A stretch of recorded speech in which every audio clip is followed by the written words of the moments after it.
when it is... Oh, fuck. I've been playing video games for a lot of my life now, basically for the majority of it, and what I've seen throughout the years has been the gaming community basically grow and adapt to different style of games that have managed to come out throughout the years. For instance, like Souls games like Dark Souls and Bloodborne.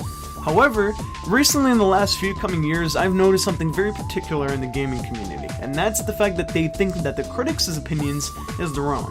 Now, this whole video is not to bash critics at all. I actually really like to enjoy reading and going through some of the opinions of the critics to see what they think compared to what I'm probably going to think throughout the game. However, this is my whole point for this video. Just because a critic says something doesn't mean it's going to correlate to you. And the reason what I mean by that is I feel like a lot of games in 2022 have fallen into this sort of stalemate where basically whatever a critic said for a certain game, whether you read a review on Metacritic or anything like that, it basically fell in line with other people's opinions. I saw that a lot online, especially with a game called Gotham Knights, where because of basically them revealing the news that the game is going to run on 30 FPS, the game completely got bashed online. So much so that even the critics used this to their advantage as a viewpoint on how the game wasn't really up to their liking. Using that and seeing how the game got completely review bombed, it made sense to see how Gotham Knights didn't really do well in terms of reviews. And I feel like a lot of that really comes down to the point that a lot of people have honestly been thinking that critics' opinions are their own, and I completely disagree with that. In my opinion, when you play a video game, you should have your own opinion with what you're playing. I feel like that's the whole point of playing a video game, is to find out how you like and how you're experiencing the adventure yourself. I don't think a critic's opinion should basically fall onto you, and especially when considering that you both might have different viewpoints in games that you play, and both have different experiences with the adventure that you just had. In my opinion, it just falls into a completely different state. But obviously, as we all know, that gaming was a really massive point of that. Not even just last year, but I think in the last few years we've definitely seen a lot of examples of this. And a major game that I want to bring this point up is Dying Light 1, the game that released multiple years ago now, that released on the last gen era on the PS4. Now I want to bring this up because this game did not do well with critics, but the reason why I want to bring this game up is because this shows that if you do play the game, then you have a chance of having a different opinion than a critic. Because Dying Light actually was really liked by the general public, by the general community. However, when it came to critics, the game didn't get that really high of a score than it thought it would. Yet Dying Light 1 is still looked at as one of the best games from that year that it released. And that's what I'm saying. I want to bring this game up from 2022 because I want to know what you guys would think of this. Imagine if Elden Ring was getting bashed by critics online and the game wasn't really doing well in terms of its receivement from the critics. Would you buy Elden Ring?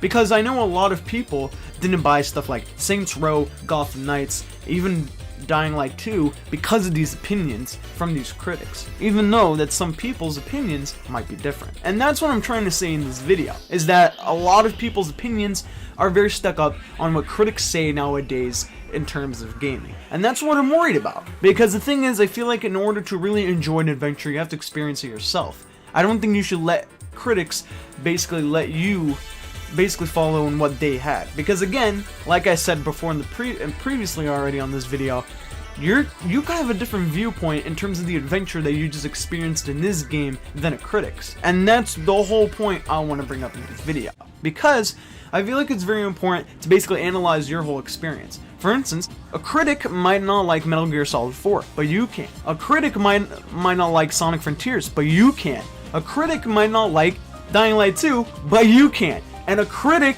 might not like God of War, but you can. And that's the whole point I'm trying to bring up here. The different experiences and the different journeys that we have throughout these video games is what separates everything. The way how we view gameplay, story, design, and a soundtrack in a game can be completely different than how a critic does. And another thing too I want to bring up in this video is the fact that critics have to look at a specific game objectively, because again, they're making a review of this game. They have to make it very seeable to the general public and make it stand out. That's the whole point of these critic reviews. Again, like I said way earlier in this video, I'm not here to bash critics. That's not the whole point of this video. But what I am trying to say is make your own opinion through the own experience you've had. because that's a big problem. I look at a lot of Metacritic and OpenCritic reviews to see what the opinions are from the critics before a game released. But that doesn't mean they're going to stop me from buying a game. And that's my main issue. Because of what people have seen and people who have pre-ordered games, people are canceling pre-orders for games a few days before the game even comes out because of what critics are saying online. And I don't agree with that, because that just really shows that people are trying to take critics' opinions to heart. And I don't really know if that's really what you should be doing. In that case, if you're really agreeing with what a critic says, then who knows? Then you might be missing out on a lot of games that you would have liked. That's the whole point of this video, is that reviewers, it feels like critic reviews are now being a massive standing point when it comes to if people are buying games nowadays or not. And I think that's really, really going to impact gaming in a way that, to be honest, I really don't want to happen. Because the thing is with critic reviews and what's different between general public's views is that your opinion is your opinion. If you like something, then you can like something. There's so many games out there that I like that other people just don't really like, and that's okay. And that's what I'm trying to say basically in this video, is that critic reviews, just because they don't like something, doesn't mean that should be what your opinion is based off of. Because if you didn't play the game, then how is that your opinion? And that's basically what I'm trying to get at this video. Again, I'm not trying to go after anybody. I'm not even trying to bash anybody for what their viewpoints are. I'm just trying to say that opinions are what you should have experienced, not what other people say for you. And that's basically what I really want to go for here. Again, is some people, for instance, if some people didn't like Far Cry 5, but you did, then that's your opinion. If you liked the game because it fit your style of what you wanted for a video game, then that's for you. And that's a great thing. And that's what I really wanted to touch on in this video. Because, obviously, as we can see throughout what I've said, if Elden Ring got bashed, would you buy it if it was getting the same treatment as Gotham Knights or even Dying Light did way back when? Would you have bought Elden Ring if that was the case? Because I know that a lot of people canceled pre-orders, canceled their purchases of Gotham Knights because of the perception of the receivement of the reviews that were coming in by critics when you searched up their reviews on Metacritic, when you searched up their reviews on OpenCritic. It's a full-fledged sword. That's basically what I'm getting at here. So yeah, I feel like in terms of critic reviews, it can go both ways. Again, for instance, there's a lot of great games coming out this year in my opinion, and if you don't like one of them, then that's your opinion, of course.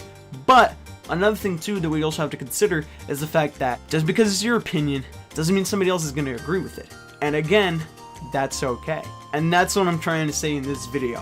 I don't want gaming to be affected because of what critics say about other games, because I feel like that's honestly what might be pushing some very, very, very scary things if it does happen in that direction, and I don't want it to, because gaming's in a good place right now. 2022 was a really good year for video games, and 2023 is looking to be an incredible year as well to follow up on that, and I don't want something to be affecting that.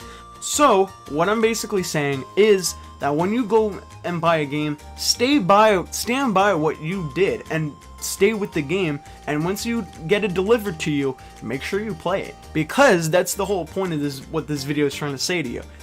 I don't want you to be affected by what critics say, because at the end of the day, it's a critic's opinion, not yours, and your opinion is going to be what you thought about your experience with that game, and that's what's going to be different about it. So like I said throughout this whole video, just stand by what you like and what you've appreciated or what you've seen throughout a game, through gameplay trailers, through gameplay segments, and if you pre-ordered it, then keep the pre-order, because if you had interest in it before, then you might still have interest in it.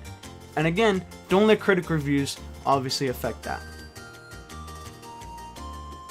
I hope I made my point clear.